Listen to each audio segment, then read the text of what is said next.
Paz seja convosco, amados. Hoje nós estamos aqui para a gente, se possível, terminar, nossa última aula. Nós passamos por toda a história de Israel, o chamado de Abraão, Abraão oferecendo Isaque sobre o Monte Moriá, embora Deus não permitiu que ele matasse o menino. Depois, no mesmo lugar, nós vemos Davi erigindo a Deus ali, ou construindo ali um altar a Deus e oferecendo sacrifícios ao Senhor. Vimos Davi comprando aquele campo por 600 ciclos de ouro das mãos de Ornã, de Ornã, o Jebuseu, que era uma eira ali, então ele comprou aquele campo. E aquele campo então passa a ser do povo judeu. Davi comprou aquele campo. No mesmo lugar ele intentou fazer a casa de Deus, construir a casa de Deus. Deus não permitiu, por as mãos de Davi estarem sujas de sangue. Então passou essa tarefa ao filho de Davi, chamado Salomão. Nós vimos a construção do primeiro templo sobre o Monte Moriá. Mas ao longo de toda a história a gente vê a rebeldia do povo contra Deus, o povo se desviando da presença do Senhor, e a gente viu consequentemente então os cativeiros. O primeiro cativeiro em 721, Israel cai nas mãos da Assíria, o povo é levado cativo. Depois o povo continuou também ali na sua rebeldia contra Deus, até a gente ver Jerusalém sitiada por cerca de 2 anos e 3 meses por Nabucodonosor. Agora Jerusalém também cai nas mãos de Nabucodonosor e é levado cativo para a grande Babilônia. Só que Deus tinha promessa e tem promessa para com a nação de Israel na sua própria terra. Não adianta ninguém querer dar outra terra para Israel. A terra que o Senhor prometeu, a Abraão, o Senhor prometeu a Abraão e é dado a Abraão. Os termos das terras de Israel pertencem à descendência de Abraão. Então a gente viu toda essa história. O povo agora na Grande Babilônia, cativo, mas a promessa do Senhor pela boca do profeta Jeremias era de 70 anos. Deus havia dito ao povo que eles seriam levados cativos, mas o cativeiro seria de 70 anos. Agora, no último capítulo do livro de 2 Crônicas, capítulo de número 36, nós vemos aqui que o Senhor permitiu a queda também da Babilônia.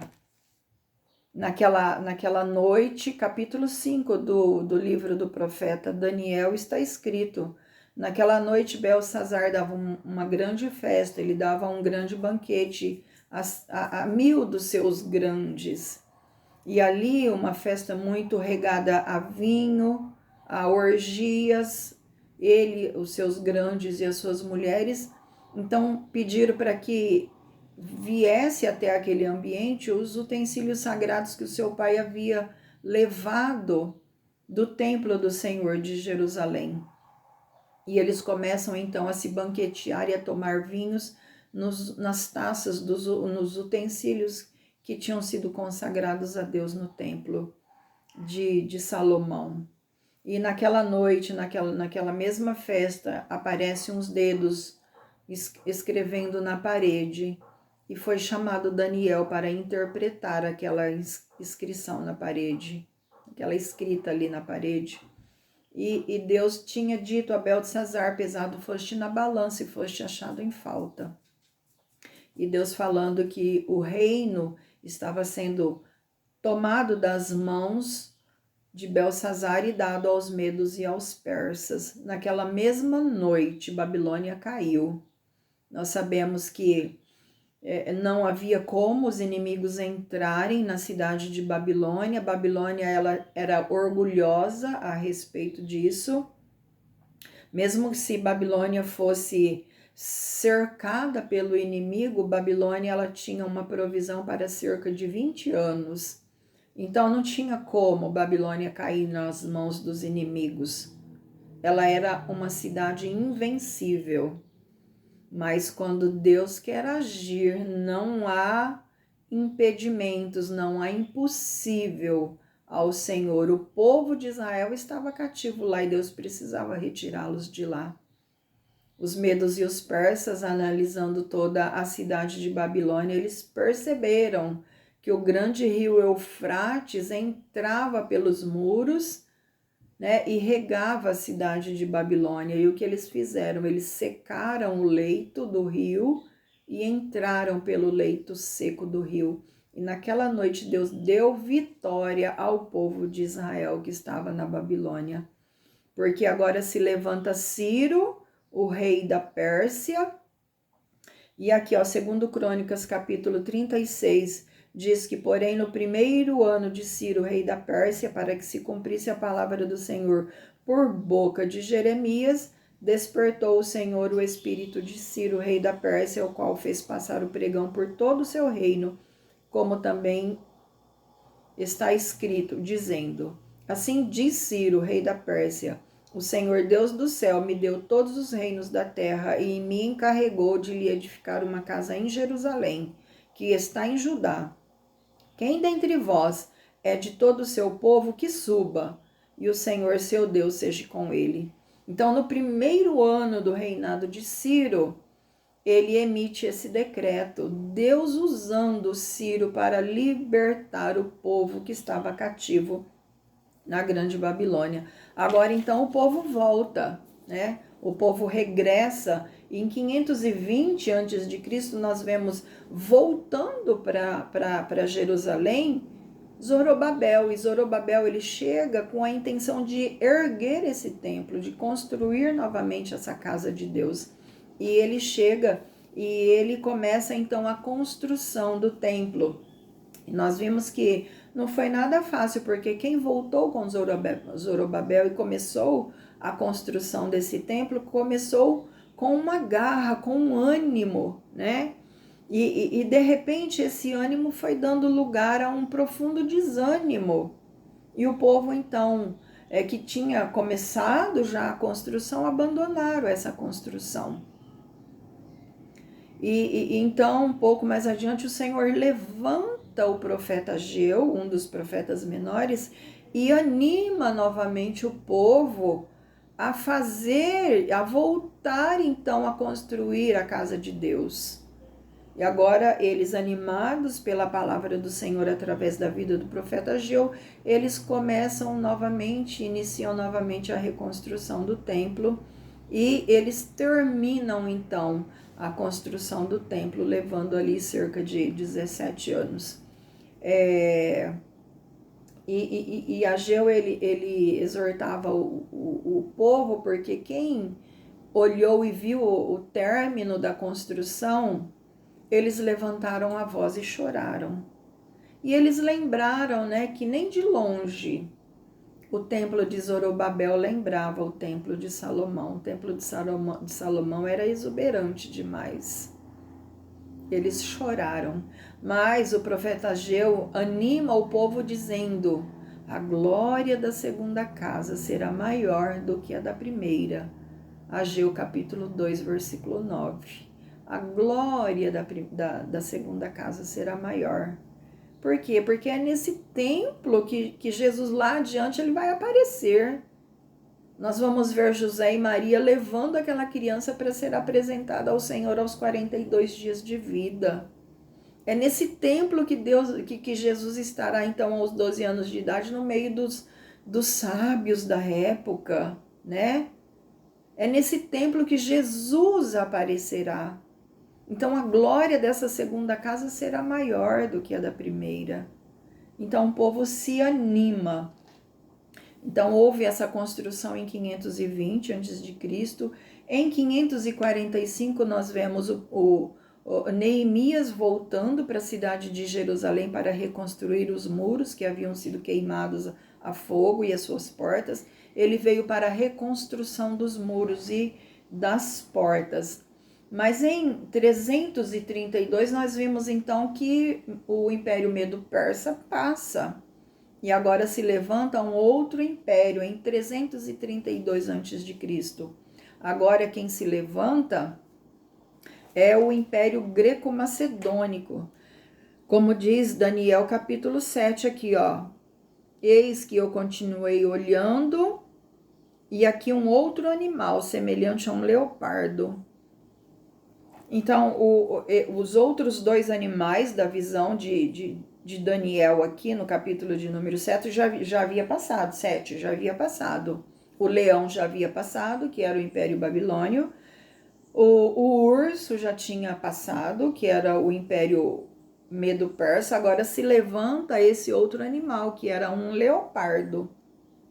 E o porquê que o Império de Alexandre o Grande é tipificado aqui como um leopardo? Porque nenhum outro império conseguiu uma tão grande extensão de território como conseguiu Alexandre o Grande. Ele voava praticamente por sobre a face da terra e ele ia dominando os povos e conseguindo para o seu império as suas terras.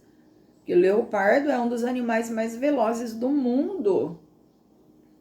Agora, quando nós olhamos para esse versículo aqui, versículo 6 de Daniel 7, e que nós vemos aqui o leopardo, a gente vê duas coisas a mais nesse animal. A gente vê 4 asas nas suas costas e a gente vê 4 cabeças. Tipificando o quê? Tipificando que o Império Macedônio também passaria.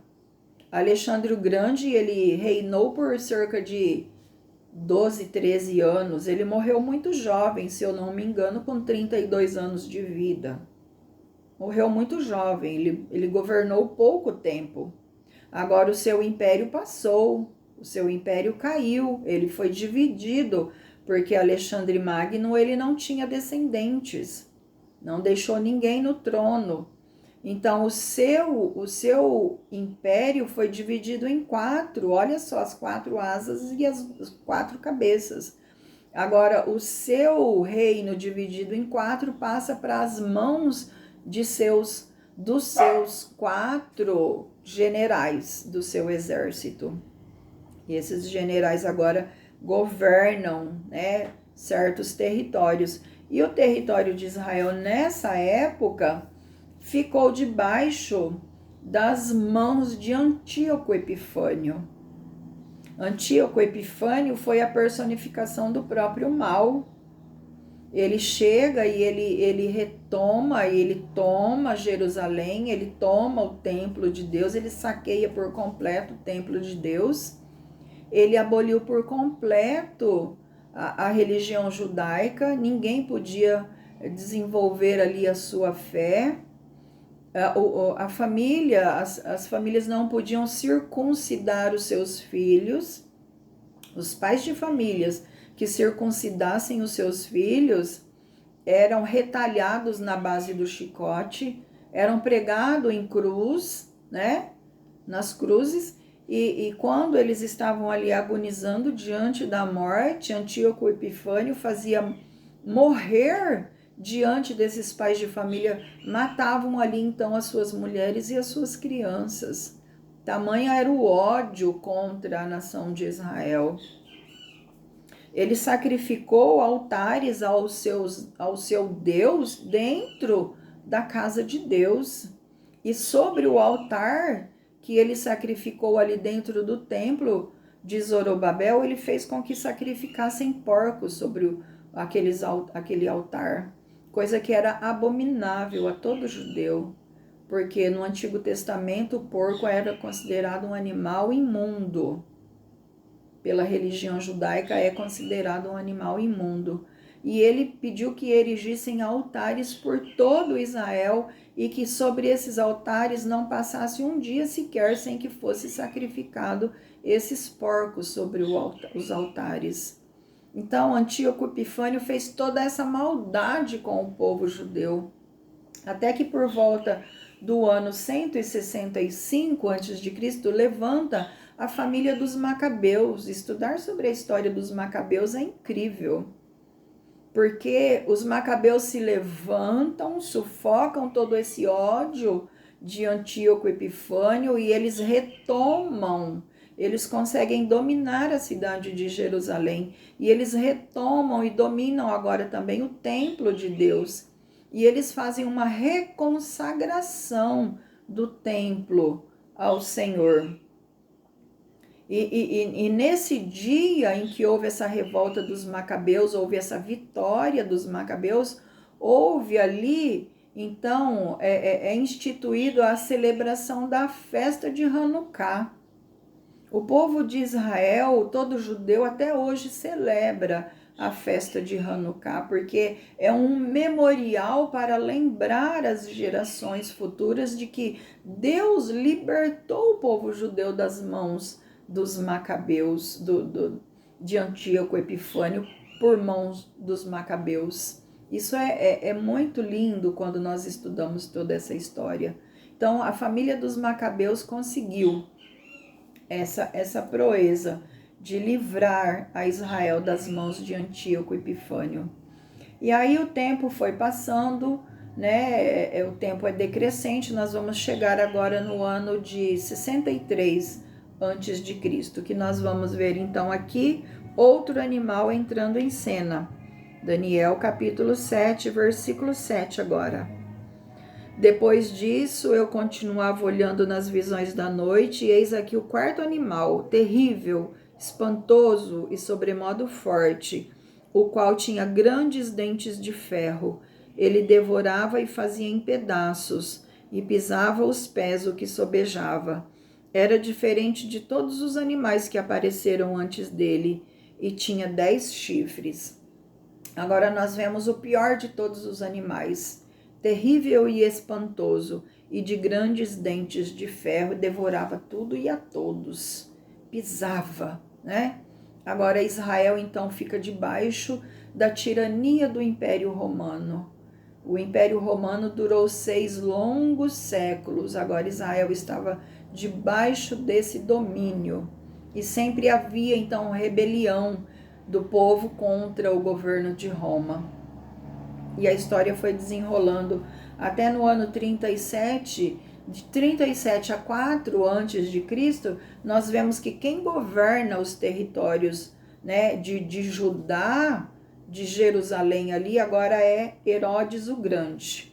E quando Herodes ele sobe no governo da Judéia ali, de Jerusalém, ele intenta no seu coração de remodelar todo o templo de Zorobabel, porque o templo de Zorobabel nem de longe lembrava a glória que foi o templo de Salomão.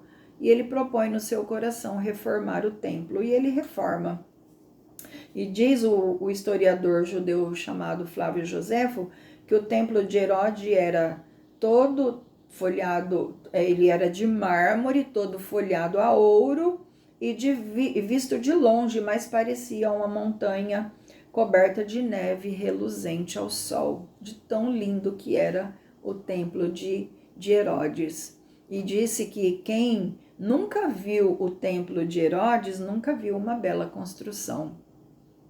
Então Herodes, ele remodelou, ele reformou todo esse templo, e a reforma, é interessante nós analisarmos isso, a reforma do templo de Herodes, ela durou 84 anos, quando a gente vê que Jesus ele passou pelo templo, e ele olhou e ele viu, né, toda aquela bela construção, e ele faz aquela profecia que aqui não ficaria pedra sobre pedra que não fosse derrubada. Ainda nem tinha terminado a reforma do templo, né? Foi terminar muito tempo depois, e a reforma desse templo, quando ela foi terminada, o templo só ficou de pé durante 6 anos. Então foi nesse templo lindo, maravilhoso, que nós vamos ver desenvolvendo todo o ministério de Jesus.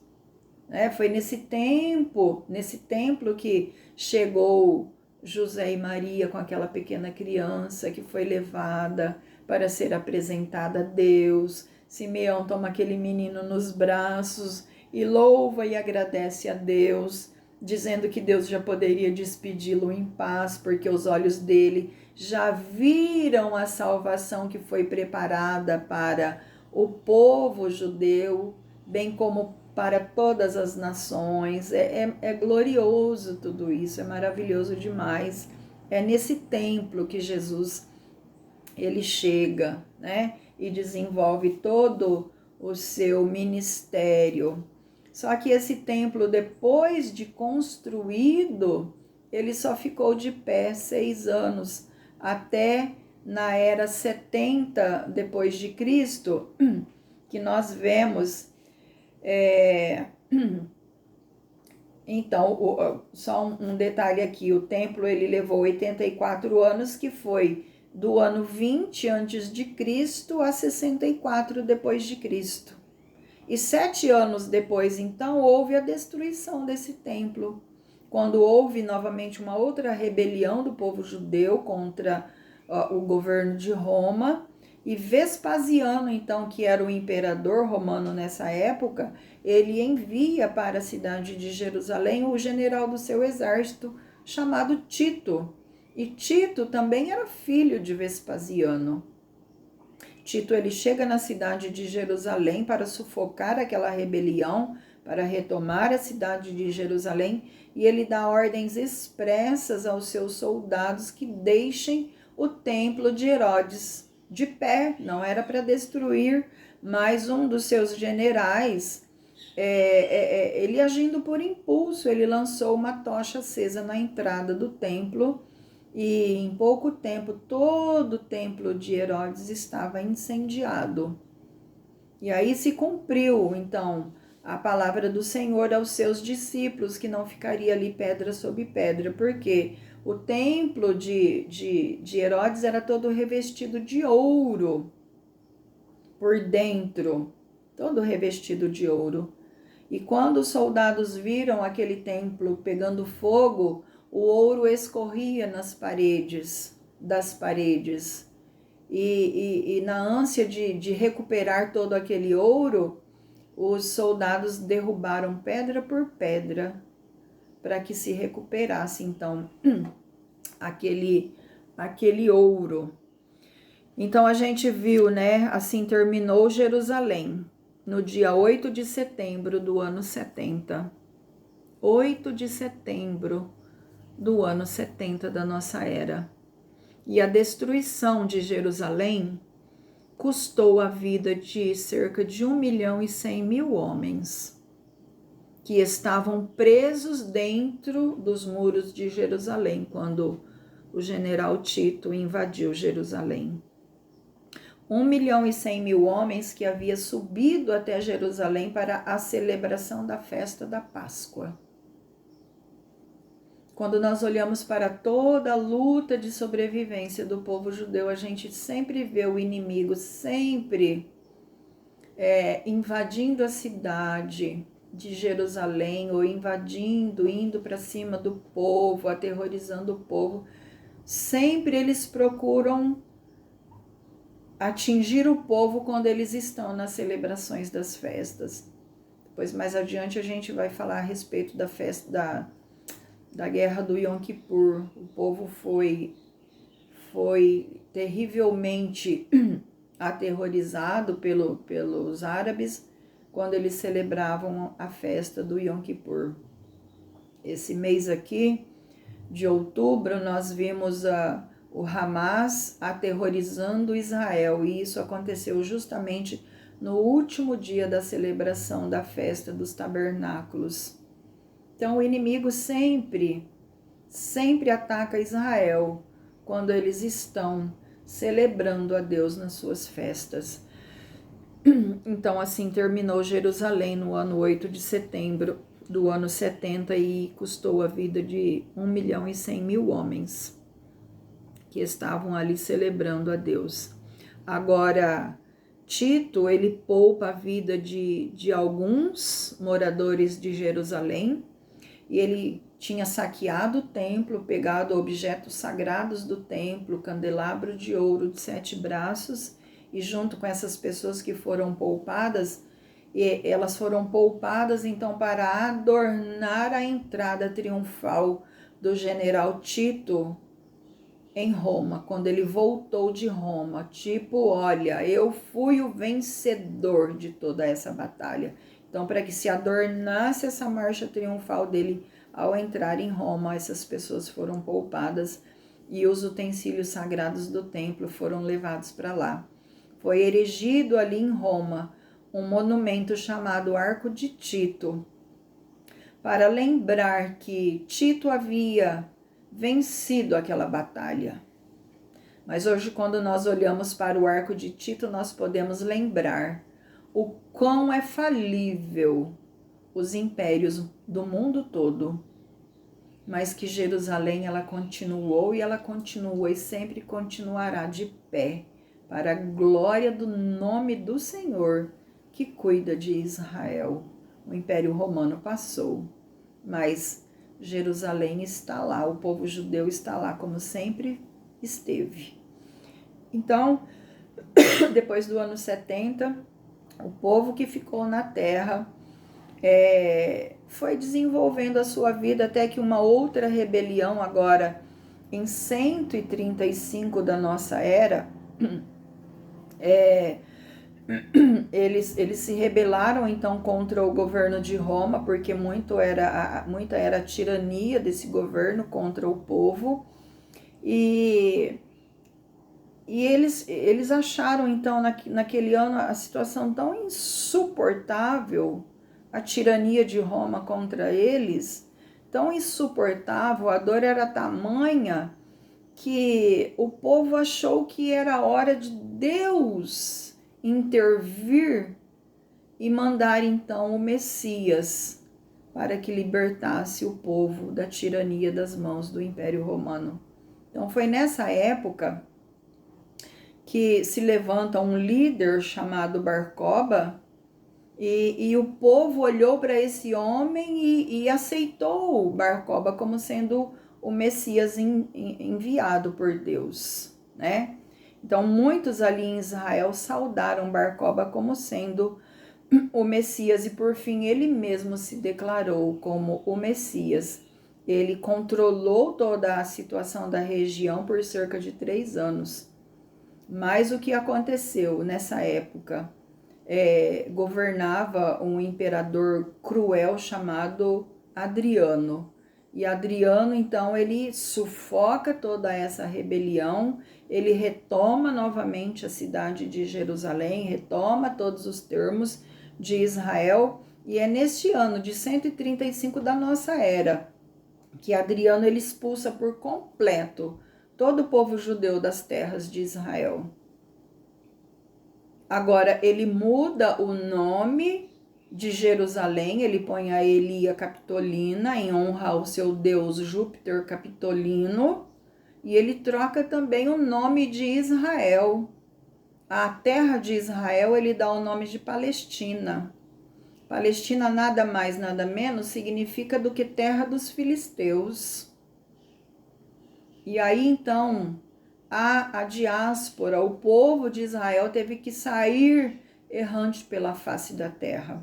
Foi nessa época, né, que Roma então decide expulsar por completo os filhos de Abraão da terra que Deus prometeu a Abraão. Deus prometeu e deu, né, aquela terra aos filhos de Abraão. Então Roma decidiu expulsar por completo os filhos de Abraão da terra prometida, e os esforços para isso deixaram marcas que não se pode apagar na Terra Santa até os dias de hoje.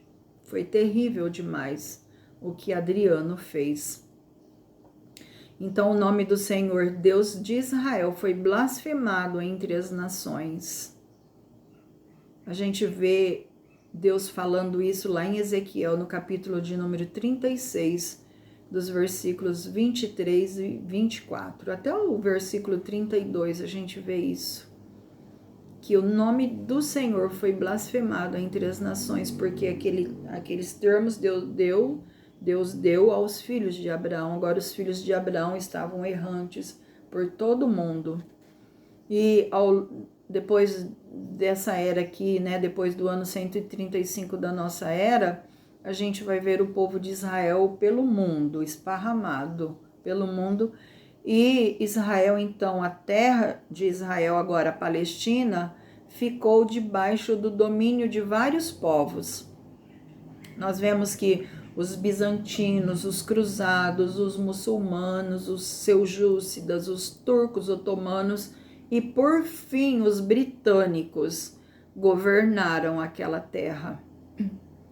Então, lá por volta do ano 1897, se levanta um homem, Theodor Herzl, e ele junta, né, 197 representantes judeus de 17 países no primeiro congresso sionista, lá na Basileia, na Suíça, porque eles almejavam criar novamente um estado para eles dentro da terra de Israel.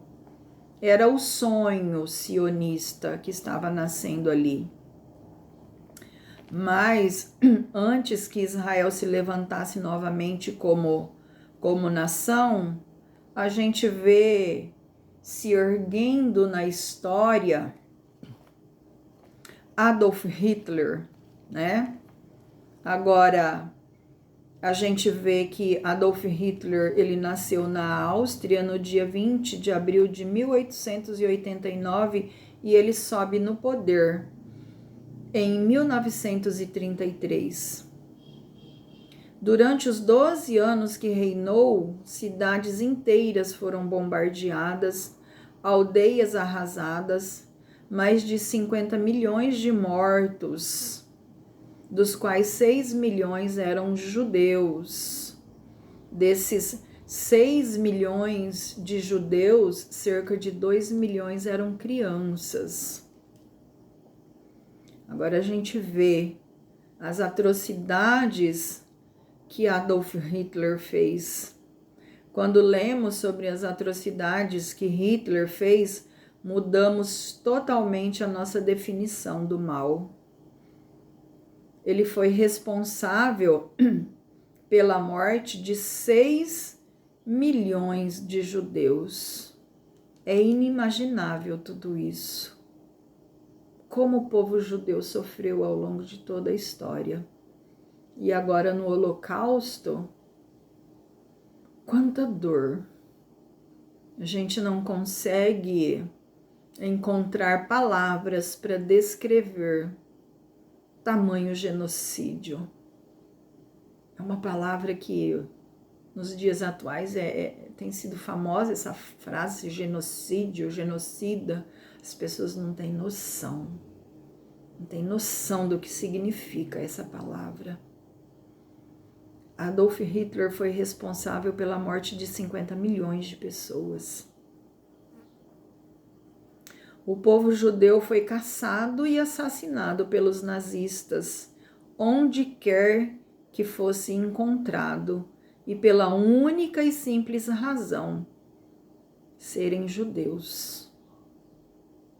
Eles eram forçados a viver em um mundo à margem, onde lhes eram negado todo e qualquer direito à humanidade.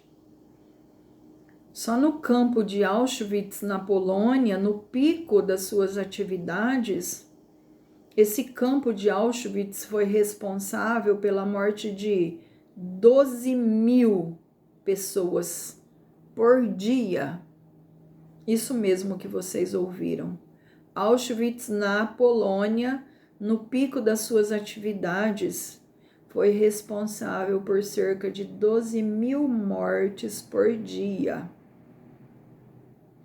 Construídas, esses campos de concentrações eram sempre construídos perto de linhas férreas para facilitar o transporte. Esses campos de concentração eram verdadeiras fábricas de morte. Todo o processo da chegada à morte não levava mais que 2 horas. estima-se que 1,5 milhão de judeus foram mortos em Auschwitz, e os que sobreviveram ficaram marcados física e psicologicamente pelo resto de suas vidas. E é difícil quando nós olhamos para o que nós estamos vendo hoje em Israel. Muitos dos que foram mortos ali já haviam presenciado os horrores do nazismo. Eu vi a respeito de uma senhorinha de 94 anos, estava fazendo aniversário ontem. E ela já havia sido uma sobrevivente do Holocausto. E hoje ela está como refém lá em Gaza, nas mãos dos terroristas. Então, para a gente expressar a nossa dor, nós não conseguimos. Para a gente explicar para vocês o que foi o Holocausto, não achamos palavras. Eu estudando certa vez para dar uma aula numa determinada igreja, eu fui estudar a respeito do Holocausto e aí você abre, né, o Google e você vê cenas que te marcam. Aquelas pilhas e pilhas de corpos de pessoas, puro osso, né, porque eles passavam fome, sede, frio, nudez. Eles foram humilhados da pior forma possível. Ao povo judeu, todo o nosso amor, todo o nosso respeito. Sabe por quê? Porque outro dia eu li assim, que o mundo seria uma tragédia se não fosse o povo judeu. Ao longo de toda a história da civilização humana, nós vimos vários judeus se levantando neste mundo para nos ajudar. Se eu não me engano, a população judaica no mundo é 0,2 alguma coisa. E dentre esses tão poucos, né, na Terra hoje, eles são responsáveis por tantos prêmios Nobel na área da física, da química, da medicina, da literatura. Albert Einstein, o físico mais famoso do mundo, judeu. Albert Sabin também era médico responsável pelo desenvolvimento da vacina da paralisia infantil. E tantos e tantos e tantos judeus que contribuíram grandemente para a vida humana na Terra. Até na área do divertimento, Stan Lee, que foi o criador da Marvel, se você que gosta, né, de toda essa área de diversão, Homem-Aranha, X-Men, tantos, né, personagens da Marvel, tudo criado por um judeu. A calça jeans que você usa, né, foi criado por um judeu. E tantos e tantos e tantos. Eu comecei a olhar os prêmios Nobel que os judeus conseguiram porque desenvolveram algo que ajudou tremendamente a humanidade. A lista é extensa demais. Aí o comentarista dizia que o mundo seria uma tragédia se não fosse o povo judeu. E até quanto à nossa salvação, porque no céu, à destra de Deus, há um judeu que intercede por você, intercede por mim. Quando esse mesmo judeu, ele veio ao mundo, ele como sendo Senhor, ele se fez servo e habitou entre nós, e ele foi até a morte de cruz, e isso por amor a você e por amor a mim. Este homem, Certa vez ele estava ali nos termos de Israel, nas terras da Samaria, entre os montes Ebal e Gerizim, e ele teve um encontro com uma mulher no poço de Jacó. Ele faz uma revelação àquela mulher, que ela estava em dúvida onde deveria ser o lugar da verdadeira adoração. Ele disse para aquela mulher, porque a salvação vem dos judeus. Então, a nossa dívida de gratidão com esse povo é muito grande. É por isso que nós temos que clamar ao Eterno. É por isso que nós temos que estar de joelhos diante do Senhor, pedindo, orando, intercedendo por essa nação. Porque é o que eles passaram, o que eles passam e ainda o que hão de passar, por terem sido o povo escolhido de Deus para ser trazido ao mundo, filho de Deus, a dor que eles passam é grande demais. Satanás, ele se levanta com uma fúria imensa contra este povo. E por isso que nós temos que andar de joelhos pela nação de Israel, pela cidade de Jerusalém, pelo povo judeu, para que haja paz dentro dos seus termos. Então, diante de toda essa dor que houve no Holocausto, por todo essas fábricas de morte que Adolf Hitler construiu, quando se olhava para tudo isso, um judeu norte-americano, em suas memórias, esse rabino, em suas memórias, o rabino norte-americano chamado Eli Bornem, descreve os seus sentimentos no dia 29 de abril de 1945, quando as tropas dos Estados Unidos eles invadem o campo de concentração de Dachau e eles libertam aquele campo de concentração. Então, esse rabino, ele escreveu nas suas memórias desta maneira: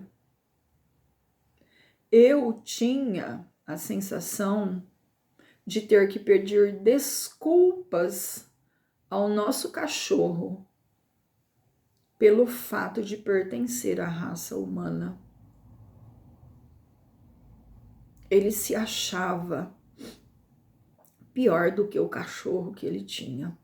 E ele achava que ele tinha que pedir desculpas ao seu cachorro pelo simples fato de pertencer à raça humana.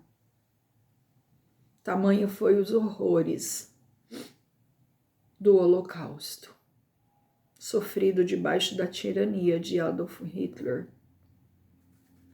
Eu vi um vídeo que no dia 19 de 1 de 1908,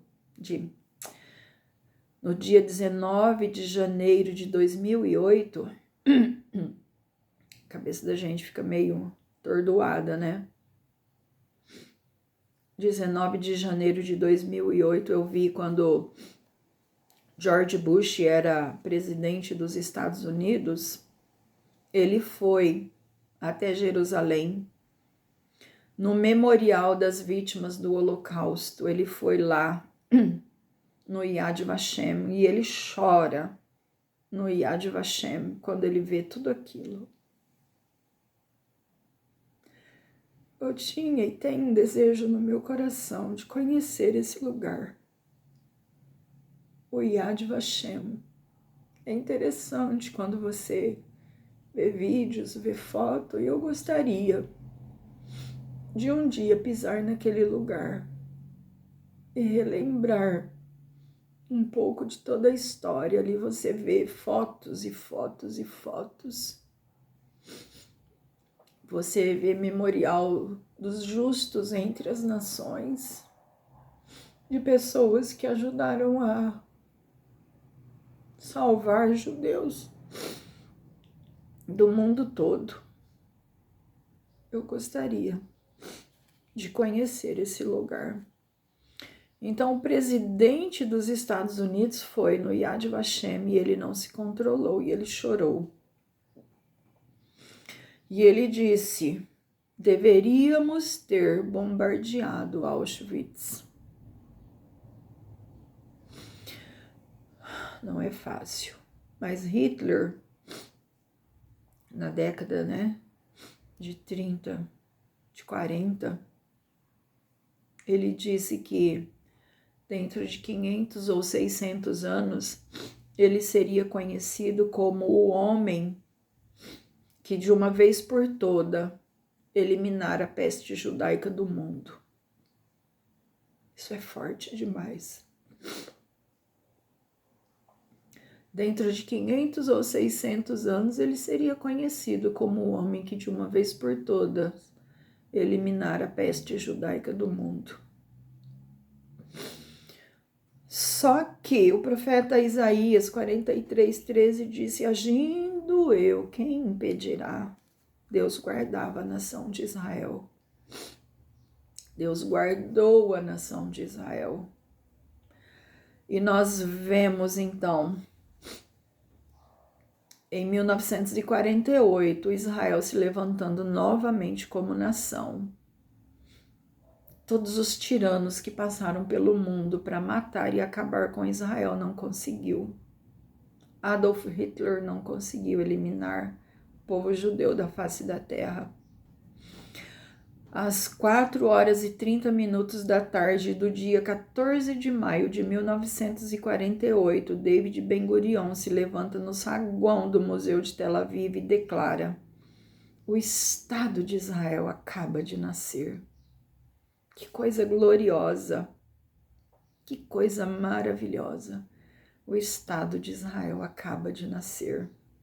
As Nações Unidas tinham proposto o restabelecimento de 2 estados naquela região. A ONU propôs isso, porque já havia árabes assentados naquela região. Então, eles proporam o estabelecimento de 2 estados naquela região, um árabe e outro judeu. Os judeus prontamente aceitaram e declararam então a sua independência. Os árabes rejeitaram. E desde então eles lutam contra Israel. No dia seguinte que Israel nasceu novamente como nação, que foi declarado a sua independência por Ben-Gurion, no dia 14 de maio de 48, nasce Israel. No dia 15 de maio, 5 nações árabes declaram guerra contra Israel. E essa guerra foram 5 nações para cima de Israel: o Egito, a Jordânia, a Síria, o Líbano e o Iraque. Eles declararam guerra contra Israel. E Israel sempre vencendo as suas lutas.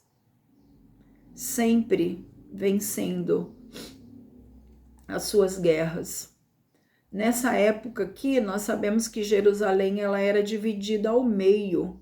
A parte oriental estava nas mãos dos árabes e a parte ocidental era dos judeus. Só que o Muro das Lamentações, onde havia sido o Templo de Salomão, ficava na outra parte. Os judeus não tinham acesso a esse lugar. E isso era muito dolorido para o povo judeu. E os inimigos de Israel, sempre atentando contra Israel, chegaram agora no ano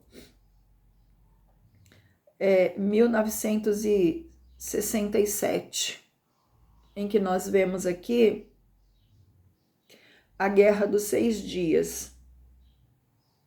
Na Guerra dos 6 Dias, Israel retoma territórios como a margem ocidental, incluindo alguns lugares mais importantes para o judaísmo, como Hebrom, Belém, Jericó, e também consegue retomar a parte oriental de Jerusalém, onde então está o Muro das Lamentações. Então, por cerca de 19 anos, o povo judeu foi impedido de orar no Muro das Lamentações, o local mais sagrado para o judaísmo. Então, Israel retoma também territórios como o Sinai, como a faixa de Gaza, as colinas do Golã, a margem ocidental. Tudo isso Israel foi tomando, porque o que acontecia? Quando Israel declarou a sua independência e aceitou o que propôs a ONU, os árabes não aceitaram, eles fizeram com que os árabes saíssem dos termos e disseram: nós vamos entrar e vamos lutar e vamos conquistar esse território para nós. Quando nós conseguirmos esses territórios, vocês voltam. Mas essa vitória do povo árabe não existiu. O povo que saiu dali, de repente, quando a guerra começou, Israel venceu e retomou todos esses territórios, eles ficaram sem território. Agora, então, foi necessário, então, se criar faixas de terra dentro de Israel para abrigar esses árabes que estavam ali na terra. Aí foi criada a faixa de Gaza, foi criada a Cisjordânia, para que se abrigasse esses palestinos, né, que tinham saído dos seus termos ali para que os árabes vencessem a guerra, mas não venceram. Então Israel conseguiu todos esses territórios. Só que pouco a pouco, no passar do tempo, Israel foi trocando esses territórios por paz diante da opressão dos seus inimigos. Em 1994, intimado e coagido, Israel então cedeu a faixa de Gaza, cedeu Jericó, né? E a gente viu ao longo de todo o tempo, de toda a história do povo judeu, eles então entregando as suas terras nas mãos dos inimigos para que eles conseguissem então conseguissem a paz, mas essa paz nunca aconteceu. Então, no ano de 2005, nós vimos a desocupação da faixa de Gaza por colônias judaicas. Existiam colônias judaicas construídas dentro dessa faixa de Gaza e elas estavam ali construídas há mais de 20 anos. E essas colônias judaicas, então, elas foram desocupadas e passadas para as mãos dos palestinos. Quando os soldados de Israel tiveram que ir lá para fazer essa desocupação, os soldados de Israel, eles não suportaram. A gente vê essas cenas fortes até hoje. Muitos choravam e achavam que era a hora, então, do Messias intervir. Ariel Sharon, que era o primeiro-ministro da época, ele disse: não lamento a desocupação de Gaza. Ele fez essa declaração: não lamento a desocupação de Gaza. Nós vemos na história de Ariel Sharon que no ano seguinte ele ficou enfermo. E 8 anos depois ele morre. Então, tudo isso aconteceu com o povo de Israel. Foi desta maneira que Israel, então, ela declara sua independência, mas os povos árabes não dão a Israel o direito de existência. E desde então é travada uma luta constante contra Israel. Para vocês terem uma ideia, Israel possui 1/6 de toda a extensão do mundo árabe. Se você pegar um mapa de toda a extensão do mundo árabe, tudo por volta ali, o Egito, a Jordânia, a Síria, o Líbano, o Iraque, a Arábia Saudita, o Irã, todo mundo árabe. É extenso demais. E Israel é simplesmente um pontinho lá no meio deles. Agora, eles reclamam muito dos moradores da faixa de Gaza, que diz que é uma estimativa aí de 2 milhões de pessoas. E esse povo precisa de terra. Mas a grande extensão do mundo árabe não pode absorver esses palestinos para que Israel habite nos seus territórios, que é tão pequeno. Por que eles não tomam para si esses 2 milhões de pessoas da faixa de Gaza? É tanta terra que eles possuem, é tanta terra. Mas o problema não é dar terra aos moradores da faixa de Gaza, aos palestinos. O problema é riscar Israel do mapa. Tamanho é o ódio do povo árabe contra Israel. Eles não amam nem os seus próprios filhos. Golda Meir, que foi uma mulher primeiro-ministro de Israel, ela disse certa vez que só haverá paz no Oriente Médio quando os árabes amarem mais os seus filhos do que eles odeiam Israel. Isso é muito forte. O povo árabe não ama os seus filhos, não totalmente a grande maioria, mas esses terroristas, eles não amam os seus filhos, não amam o seu próprio povo. Israel, diante de uma batalha, ele sempre coloca os filhos na retaguarda. Esses grupos terroristas, eles sempre colocam os seus filhos à frente para servir de escudo. Nós vimos no dia de ontem que a Jihad Islâmica, mirando um míssil para cair na terra de Israel, esse míssil ele cai justamente sobre um hospital na faixa de Gaza, matando mais de 500 pessoas. Eles não têm nenhum tipo de amor a nenhum ser humano. Então eles querem derrotar Israel, eles querem derrotar o povo judeu, eles querem riscar Israel do mapa.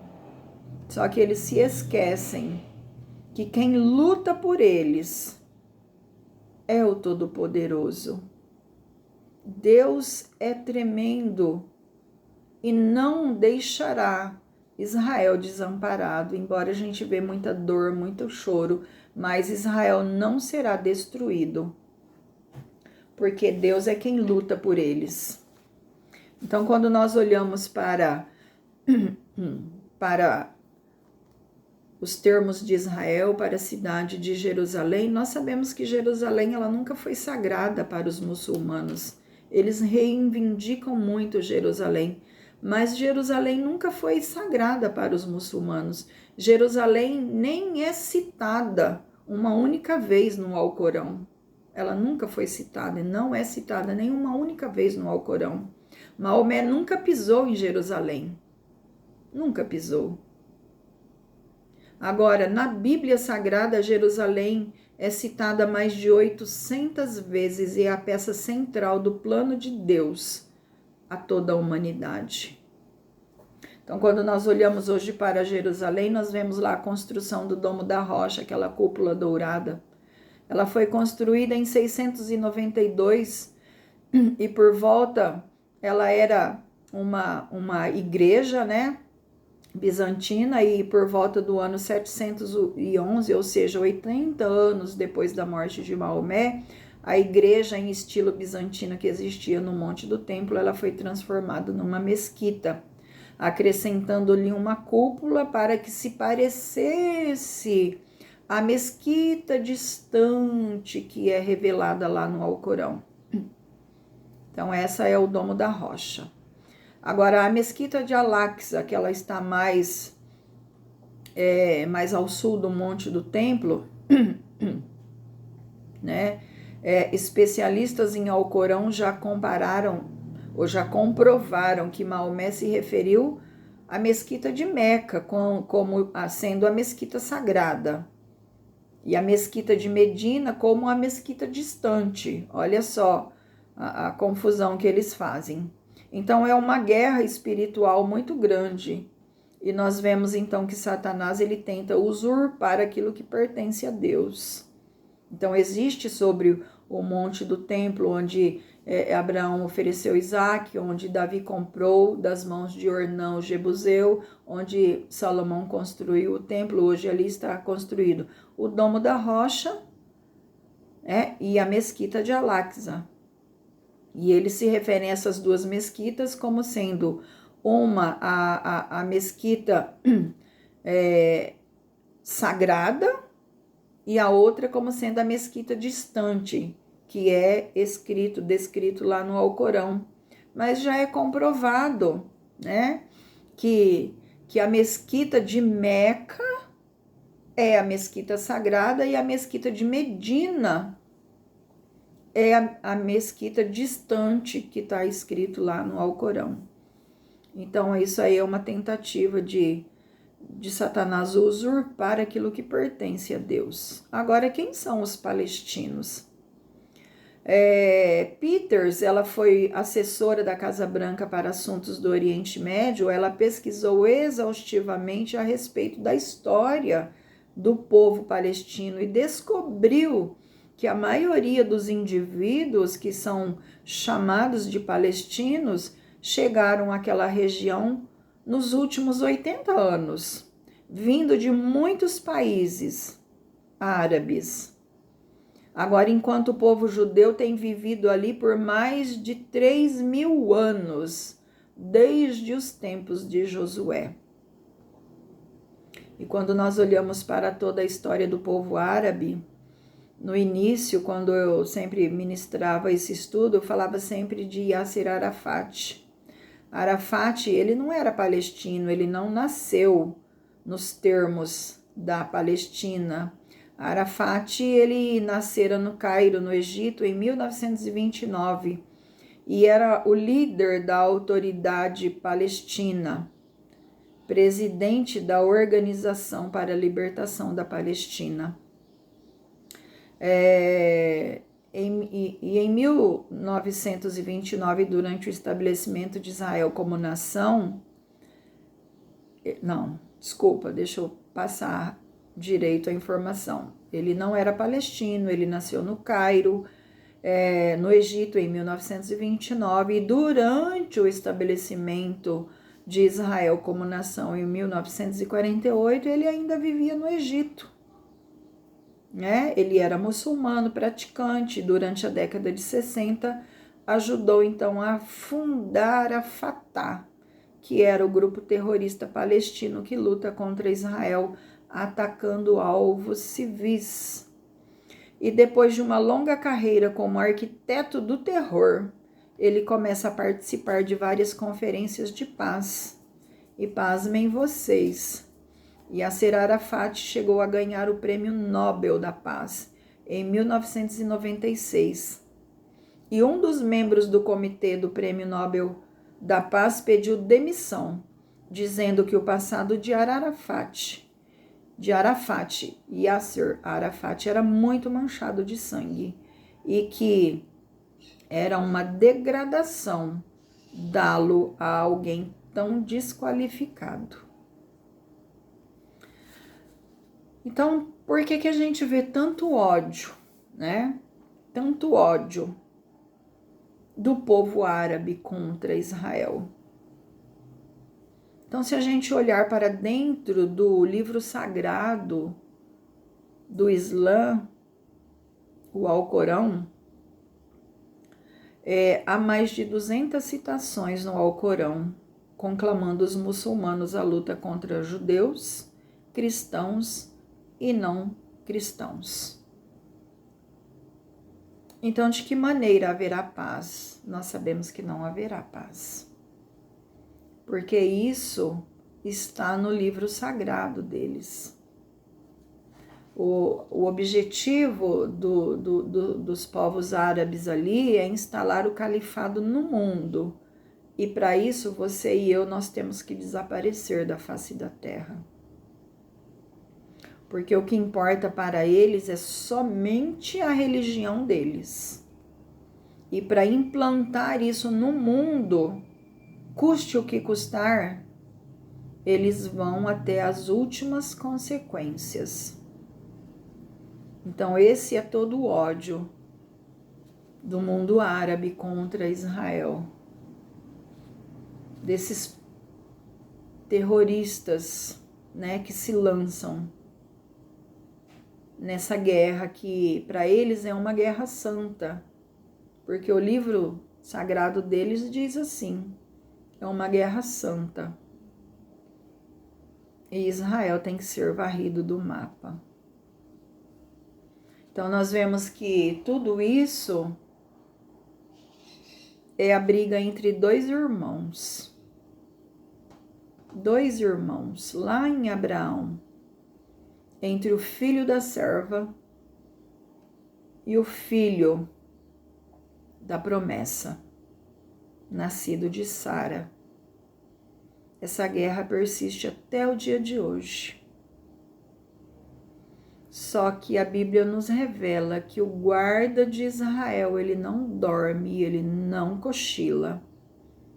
Ele está a postos para livrar a nação de Israel de todos os seus inimigos.